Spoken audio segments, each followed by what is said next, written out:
이 책을 읽으면서 그리고 말씀을 준비하면서 한 가지를 발견했는데, 감사하지 못하는 것 그리고 불평하는 것, 이것이 단순히 타고난 성향의 문제만은 아니라는 것이죠. 거기에는 분명 영적인 부분이 있습니다. 먼저 나 자신에게, 여러분 스스로에게 한번 물어보시기 바랍니다. 나는 감사하는 사람인가? 갑자기 조용해지네요. 네. 혹시 오늘 아침에 눈을 떴을 때 여러분 첫 번째로 든 생각이 무엇이었나요? 오늘 하루도 하나님 새 생명 주셔서 감사합니다, 이렇게 하시는 분도 있을 거고, 아이고 출근하기 싫다 하시는 분도 있었을 것입니다. 또 오늘은 지금은 저녁 시간이잖아요. 오늘 하루를 보내면서 정말 많은 사람들을 만나셨을 텐데, 그 사람들과 했던 대화들이 감사가 많으셨나요? 아니면은 불평이 많으셨나요? 그리고 한 걸음 더 나아가서 이렇게 물어보고 싶습니다. 스스로에게도 이렇게 물어보고 싶습니다. 우리 여명 공동체는 오늘의 제목처럼 감사가 흐르는 공동체인가? 우리가 함께 예배를 드리죠. 그리고 함께 말씀을 읽고 기도합니다.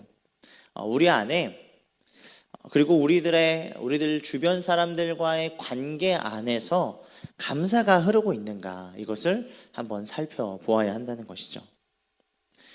오늘 본문인 골로새서 3장을 보면 바울은 이 감사를 개인의 감정이나 성격의 문제로만 보는 것이 아닙니다. 공동체 안에서의 관계, 이 관계를 깊이 연결지어서 이야기를 합니다.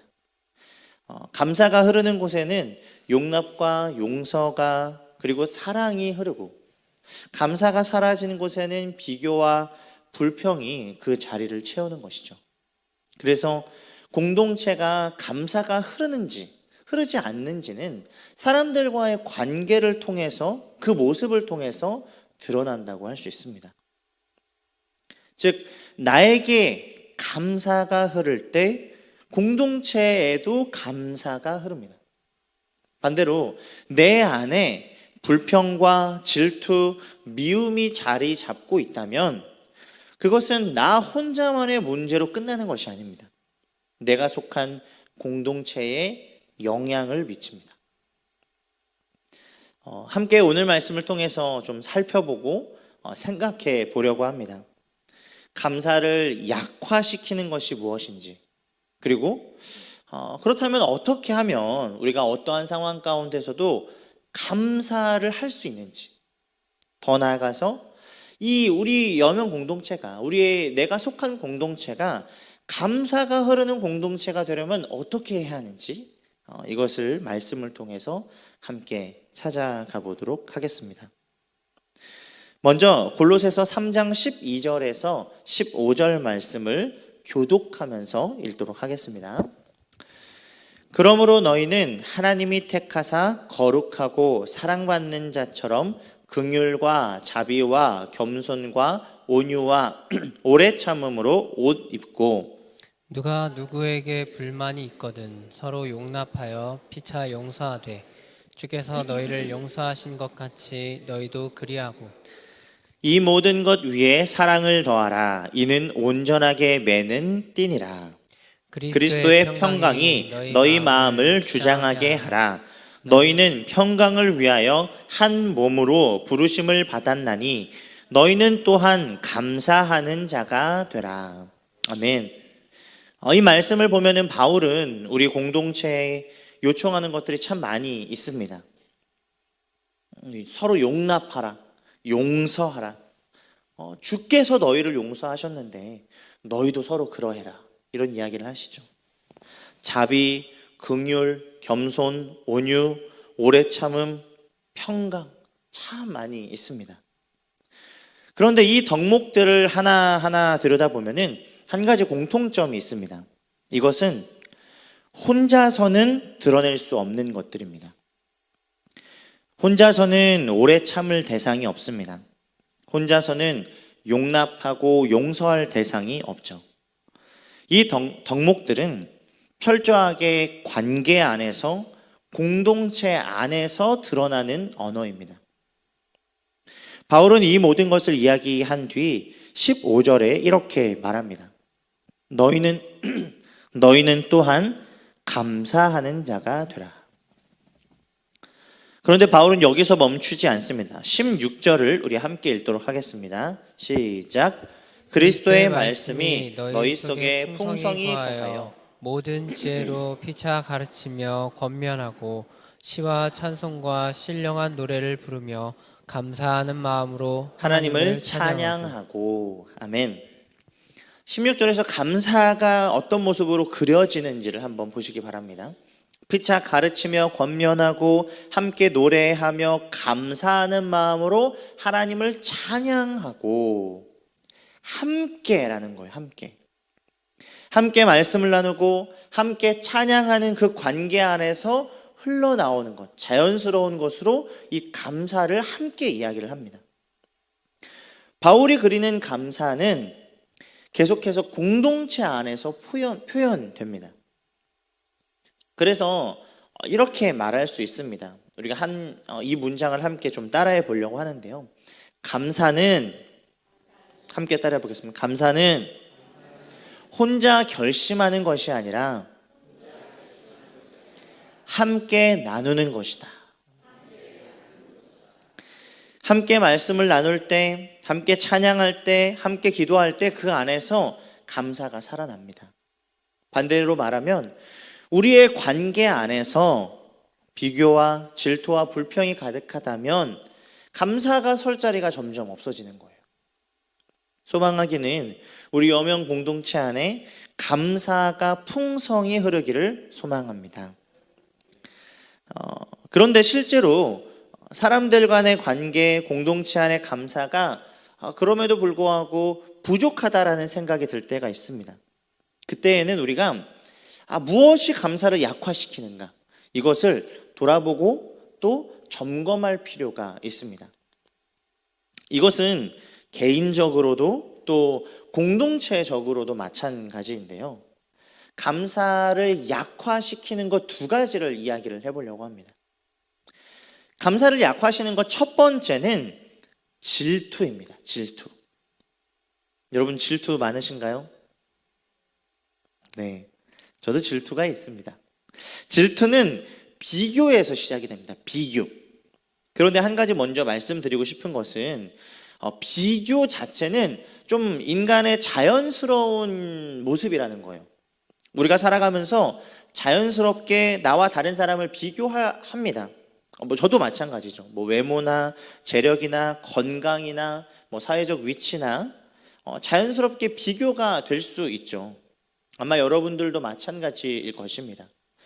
비교 그 자체를 잘못이라고 말하기는 조금 어렵죠. 문제는 비교 자체가 문제가 아니라 그 비교 때문에 흔들리는 것이 문제라는 거예요. 비교하다가 마음이 무너지고, 비교하다가 감사가 사라지고, 결국 비교하다가 옆 사람을 향해서, 그 주변 사람들을 향해서 질투가 올라오는 것, 이것이 문제라는 거죠. 누가복음 15장에 보면은 우리가 잘 아는 탕자의 비유가 나옵니다. 그런데 이 비유에서 우리가 놓치는 인물이 있죠. 형입니다. 형. 25절부터 제가 한번 읽어봐 드릴게요. 맏아들은 밭에 있다가 돌아와 집에 가까이 왔을 때 풍악과 춤추는 소리를 듣고 한 종을 불러 이 무슨 일인가 물은대. 대답하되 당신의 동생이 돌아왔음에 당신의 아버지가 건강한 그를 다시 맞아들이게 됨으로 인하여 살진 송아지를 잡았나이다 하니 그가 노하여 들어가고자 하지 아니하거늘 아버지가 나와서 권한대 아버지께 대답하여 이르되 내가 여러 해 아버지를 섬겨 명을 어김이 없거늘 내게는 염소 새끼라도 주어 나와 내 벗으로 즐기게 하신 일이 없더니 아버지의 살림을 창녀들과 함께 삼켜버린 이 아들이 돌아오매 이를 위하여 살찐 송아지를 잡으셨나이다. 아멘. 형을 보시기 바랍니다. 형은 아버지 곁을 떠나지 않았습니다. 스스로 생각하기에 잘못한 것이 없죠. 형의 말은 틀린 것은 아닙니다. 그런데 형이 지금 분노하고 있습니다. 형의 문제는 무엇이었을까요? 동생이 돌아왔다는 것 자체가 문제였을까요? 아닙니다. 형은 아버지 곁에 오래 있었지만 아버지의 사랑을 제대로 알지 못했던 거예요. 함께 했지만 그 사랑을 알지 못했던 것입니다. 아버지가 자신을 얼마나 사랑하는지를 몰랐기 때문에 동생을 향한 아버지의 관대함, 베품, 이것이 기쁨이 아니라 비교가 되는 거예요. 그리고 질투가 되어서 분노하기까지 이르게 됩니다. 질투의 중심에는 결국 자신이 받은 것을 감사하지 않는 마음이 있습니다. 내가 이미 가진 것, 나에게 주어진 것이 보이지 않을 때 다른 사람이 받은 것이 불편하게 느껴집니다. 그리고 질투는 가장 친밀한 관계를, 가장 가까운 공동체를 공격하기에 이릅니다. 그렇게 질투는 감사를 약화시킵니다. 감사를 약화시키는 것 두 번째가 있습니다. 그것은 불평입니다. 불평 또한 감사의 결핍에서 나옵니다. 감사가 약해진 자리에서 불평이 자라나게 됩니다. 이스라엘 백성들은 하나님께서 애굽 땅에서 건져내신 것을 직접 경험을 했죠. 그리고 홍해가 갈라지는 것도 보았습니다. 그런데 광야에서 조금 어려워지자 불평하기 시작합니다. 출애굽기 16장 3절을 함께 같이 읽겠습니다. 시작. 이스라엘 자손이 그들에게 이르되 땅에서 고기 가마 곁에 앉아 있던 때와 떡을 배불리 먹던 때에 여호와의 손에 죽었더라면 좋았을 것을 너희가 이 광야로 우리를 인도해 내어 이 온 회중이 줄여 죽게 하는도다. 아멘. 그냥 불평이 아니죠. 과거를 왜곡합니다. 종살이했던 애굽엔 고기 먹고 배불리 살던 것으로 이야기를 하는 거예요. 말이 안 되죠. 은혜를 잊으면 기억도 왜곡하는 거예요. 받은 것이 보이지 않으니 없는 것만 보이게 되는 겁니다. 여기서도 한 가지 짚고 넘어가야 할 것이 불평이 모두 잘못된 것은 아닙니다. 진실을 말하는 것, 그리고 부당한 것에 솔직하게 이야기하는 불평, 이것은 오히려 건강한 것이라 할 수 있죠. 다만 기준이 있습니다. 그 불평이 해결을 위해서 하는 것인가, 아니면은 감정을 쏟아내기 위해서 하는 것인가. 감정을 쏟아내는 것으로 끝나는 것은 아닌가. 해결을 향한 불평은 대화가 됩니다. 대화. 그러나 감정만 쏟아내는 관계는 불평은 결국 관계를 무너뜨리게 됩니다. 결국 불평과 감사의 차이는 상황의 차이가 아닙니다. 우리가 잘 알죠. 같은 상황에서도 어떤 사람은 감사하고 같은 상황에서도 어떤 사람은 불평하기 때문입니다.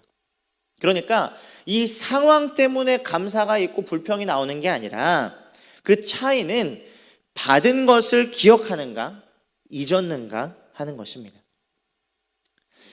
이렇게 불평은 감사를 약화시킵니다.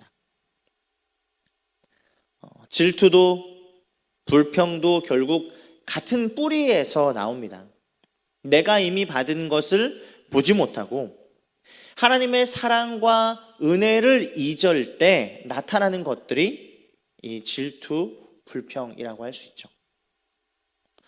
그렇다면 우리는 어떻게 감사를 회복할 수 있을까요? 감사의 첫 번째 길은 만족입니다. 만족. 우리 함께 따라해 볼까요? 만족. 조금 전 탕자의 형 이야기를 함께 보았죠. 형의 문제는 아버지의 사랑을 제대로 알지 못했다라는 것입니다. 우리가 잘 아는 헨리 나우엔은 이 상대방에 대한 관대함, 이것을 묵상하면서 이렇게 표현을 했습니다. 우리는 나 아는 다른 사람이 예기치 못한 선물을 받는 것을 기뻐하기가 참 어렵다라는 거예요. 이 사람이 노력을 해가지고 열심히 해가지고 뭘 얻어내는 거는 그것까지는 괜찮은데, 뭔가 뜻밖의 다른 사람에게 좋은 것이 막 좀 발생하면은 뭔가 온전하게 기뻐하거나 축하해 주기가 참 어렵다라는 거예요. 그러면서 뭐라고 결론을 내냐면은, 하나님이 우리를 얼마나 사랑하시는지 진정으로 깨달을 때에만 그 사람만이 하나님이 다른 사람에게 베푸시는 관대함을 온전히 기뻐할 수 있다라고 말을 합니다. 하나님이 우리를 얼마나 사랑하시는지 아는 사람이 다른 사람에 대한 베푸는 관대함을 기뻐할 수 있다는 것입니다. 참으로 맞는 말입니다. 내가 하나님께 얼마나 사랑받는 존재인지를 깊이 알 때 우리는 비교를 하더라도 그 비교에 흔들리지 않게 되는 거예요. 비교할 수 있습니다. 그런데 비교에 흔들릴 필요가 없는 것이죠. 왜냐하면 나에게 이미 주시는 하나님의 사랑이 얼마나 큰지 너무나도 알기 때문입니다. 그렇기에 다른 사람이 받는 것도 기뻐할 수 있게 됩니다. 오늘 말씀 골로새서 3장 12절로 돌아보겠습니다. 바울이 공동체의 덕목을 말하기 전에 가장 먼저 선언하는 것이 있습니다. 우리 밑줄만 같이 한번 읽어볼까요? 시작. 하나님이 택하사 거룩하고 사랑받는 자처럼. 아멘.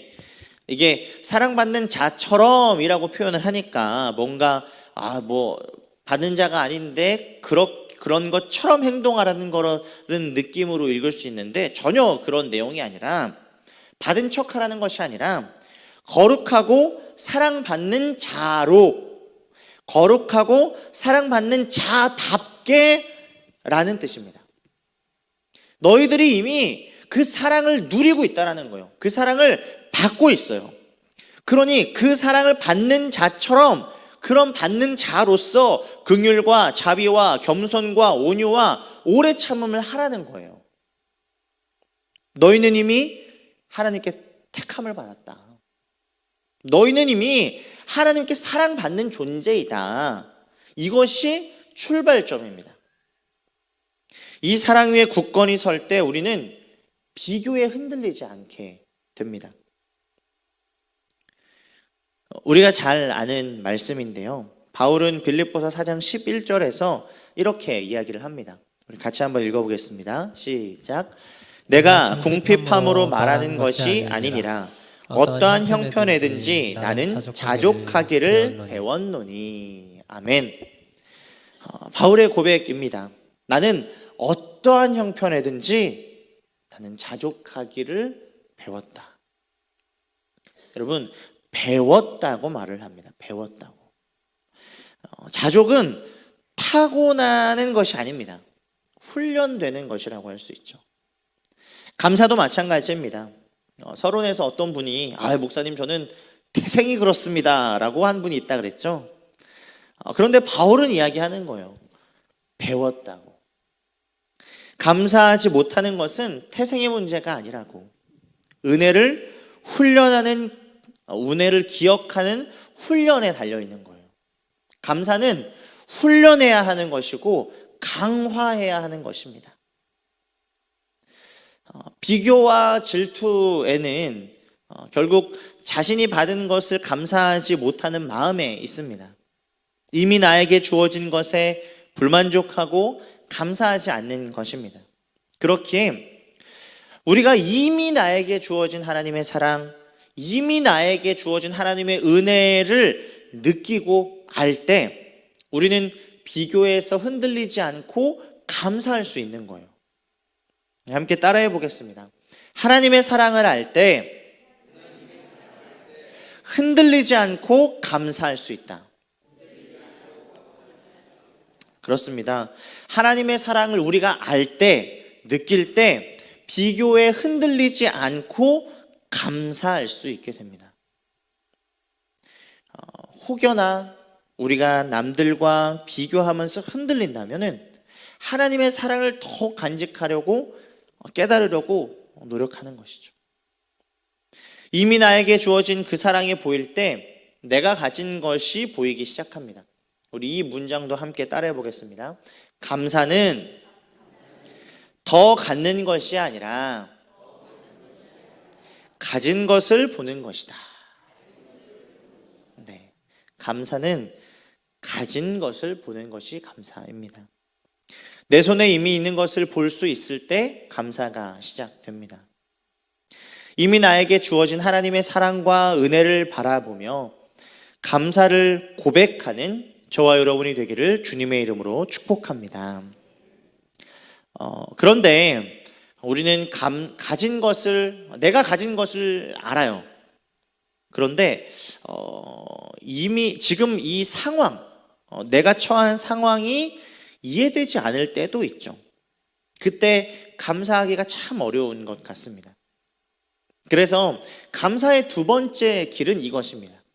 감사의 두 번째 길은 바로 신뢰입니다. 신뢰. 우리 함께 따라해 볼래요? 따라해 보겠습니다. 신뢰. 감사의 첫 번째 길, 만족. 이것은 내가 가진 것을 아는 것이라면은, 신뢰는 내가 모르는 것을 하나님께 맡겨드리는 거예요.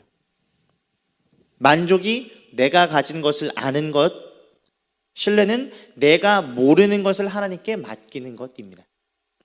잠언 3장 5절과 6절 함께 읽도록 하겠습니다. 시작. 너는 마음을 다하여 여호와를 신뢰하고 내 명철을 의지하지 말라. 너는 범사의 그를 인정하라. 그리하면 내 길을 지도하시리라. 아멘. 내 명철을 의지하지 말라.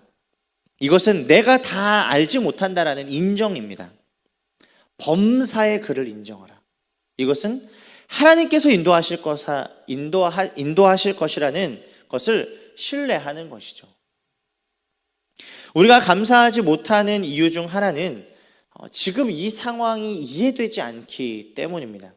왜 이런 일이 발생했는지, 왜 이것을 하나님이 허락하셨는지 알 수 없을 때 감사하기가 어렵고 또 감사가 멀게 느껴집니다. 그런데 잠언은 말합니다. 내 명철을 의지하지 말라. 내가 다 이해할 수 없다는 거예요. 그리고 범사에 하나님을 인정하라. 여호와를 신뢰해라. 이해되지 않는 그 상황 안에서도 하나님께서 함께 계심을, 하나님께서 여전히 인도하고 계심을 신뢰하라는 것입니다. 그때 주님께서 우리의 길을 지도하실 것입니다. 오늘 본문 골로새서 3장 17절을 함께 보겠습니다. 시작. 또 무엇을 하든지 말에나 일에나 다 주 예수의 이름으로 하고 그를 힘입어 하나님 아버지께 감사하라. 아멘. 무엇을 하든지 말에나 일에나, 이것은 상황을 가리는 것이 아닙니다. 이것이 가능한 이유는 주 예수의 이름으로 하기 때문입니다. 우리는 주님께 맡기는 신뢰가 있기 때문입니다. 그리고 그를 힘입어 감사할 수 있습니다.